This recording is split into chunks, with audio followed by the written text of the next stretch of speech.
दुर्भाग्य से अगर ये महामारी कांग्रेस की सरकार के समय आया होता क्या होता? भाई बहन इटली भाग गए होते। नमस्कार, मैं हूं दिव्यांजलि मोइत्रा। सूबे के मुखिया योगी आदित्यनाथ विरोधियों पर हमला बोलने का कोई भी मौका नहीं छोड़ते। वैसे भी सूबे में जब चुनावी माहौल हो फिर तो पूछिए ही मत। सीएम योगी पूरे फॉर्म में आ जाते हैं। क्या बसपा, क्या सपा, क्या कांग्रेस, किसी को भी निशाने पर लेने से नहीं चूकते। गुरुवार को भी राजधानी लखनऊ में कुछ ऐसा ही हुआ। दुर्भाग्य से अगर ये महामारी कांग्रेस की सरकार के समय आया होता क्या होता? भाई बहन इटली भाग गए होते। मौका था सामाजिक प्रतिनिधि सम्मेलन का और मंच पर थे सूबे के मुखिया योगी आदित्यनाथ, जिन्हें यह अच्छी तरह से पता था कि भारत ने वैक्सीन डोज के 100 करोड़ के आंकड़े को पार कर इतिहास रच दिया। फिर क्या था? इसी ऐतिहासिक मौके के बहाने सीएम योगी ने कांग्रेस और सपा दोनों को निशाने पर ले लिया। उन्होंने सबसे पहले कांग्रेस पर हमला बोला और राहुल गांधी के साथ ही प्रियंका गांधी पर भी इशारों में वार करते हुए इटली की याद दिला दी। देश के प्रधानमंत्री नरेंद्र मोदी के नेतृत्व में कोरोना के खिलाफ जिस तरह से भारत जंग लड़ रहा है, इसकी तारीफ करते हुए सीएम योगी ने कहा, दुर्भाग्य से अगर यही वैश्विक महामारी 7 साल पहले आई होती तो भाई बहन इटली भाग गए होते। ये महामारी है। दुर्भाग्य से अगर ये महामारी कांग्रेस की सरकार के समय आया होता क्या होता? भाई बहन इटली भाग गए होते। भारत में नजर नहीं आते। ये तो पूरा देश जानता है कि सोनिया गांधी इटली की रहने वाली हैं। इस लिहाज से इटली राहुल गांधी और प्रियंका गांधी का ननिहाल यानी नानी का घर हुआ। यही वजह है कि सीएम योगी ने कोरोना के बहाने इशारों में राहुल प्रियंका को नानी के घर की याद दिला दी। कांग्रेस पर हमला बोलने के बाद अब बारी थी सपा की। अब बात जब सपा की आए तो भला योगी कहां खामोश रहने वाले। उन्होंने चाचा भतीजा का जिक्र कर सीधे अखिलेश और शिवपाल यादव को निशाने पर ले लिया और कहा, अगर ये महामारी सपा सरकार के समय आई होती तो चाचा भतीजा में होड़ मच गई होती कि कौन कितना ज्यादा हड़प ले।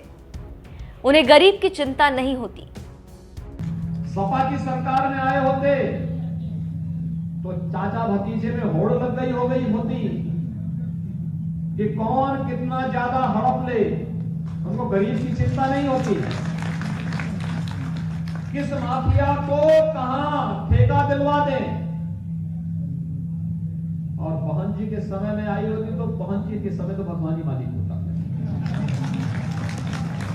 और इसलिए भाइयों बहनों, मुझे आज के इस अवसर पर आप सबका आह्वान करना है। सरकार पूरी संवेदनशील तरीके से कार्य कर रही है। एक उस व्यक्ति को प्रयास किया जा रहा है। जनता से चुनाव लड़ने वालों को जनता से भी चुनाव लड़ेंगे। जो जनता से जहां पर संख्या के महत्व को ध्यान में रखते हुए कमी दिखती है तो वहां पर उस समाज को भी प्रतिनिधित्व मिले और प्रतिनिधित्व देने के ही क्रम में सरकार के द्वारा प्रयास हो रहा है।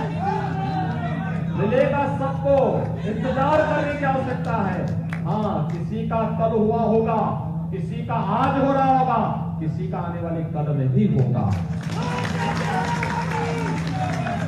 लेकिन मोदी राज में कोई अपने को उपेक्षित महसूस न करे।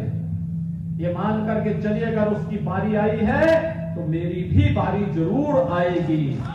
सपा को तो सीएम योगी ने इतने पर ही नहीं बख्शा।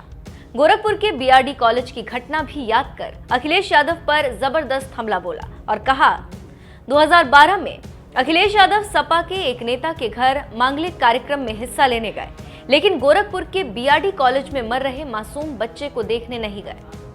आज जब हम यहाँ पर इस सामाजिक सम्मेलन में उपस्थित हुए हैं तो भाइयों बहनों, हमें इस बात पर गौरव की अनुभूति करनी चाहिए कि इस देश के पास एक यशस्वी प्रधानमंत्री है और मोदी जी के नेतृत्व में आज देश 100 करोड़ लोगों को एक वैक्सीन का डोज देने वाला दुनिया का पहला देश होगा।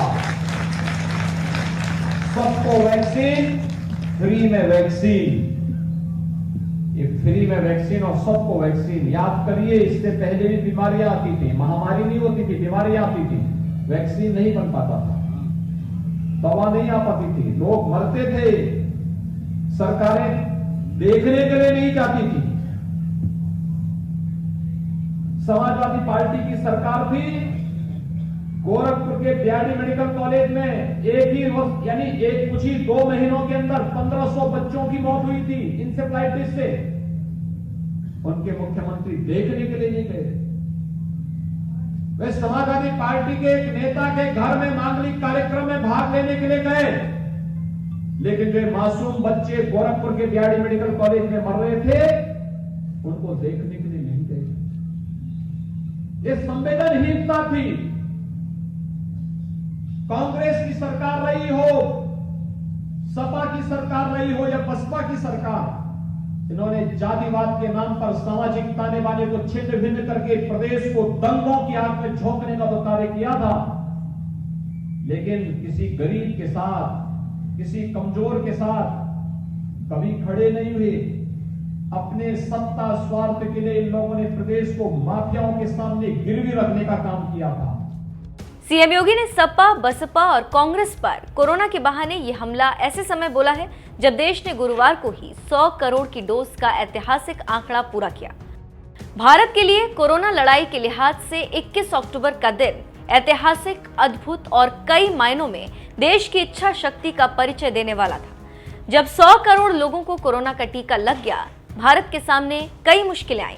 दूसरी लहर ने तबाही मचाई, लेकिन फिर भी 100 करोड़ का ये महत्वाकांक्षी आंकड़ा छुआ गया, जो खुशी की बात है, जिस पर देश को गर्व भी होना चाहिए। यही वजह है कि देश के प्रधानमंत्री नरेंद्र मोदी खुद राजधानी दिल्ली के राम मनोहर लोहिया अस्पताल जाकर कोरोना वॉरियर्स से मुलाकात की और उनका हौसला बढ़ाया।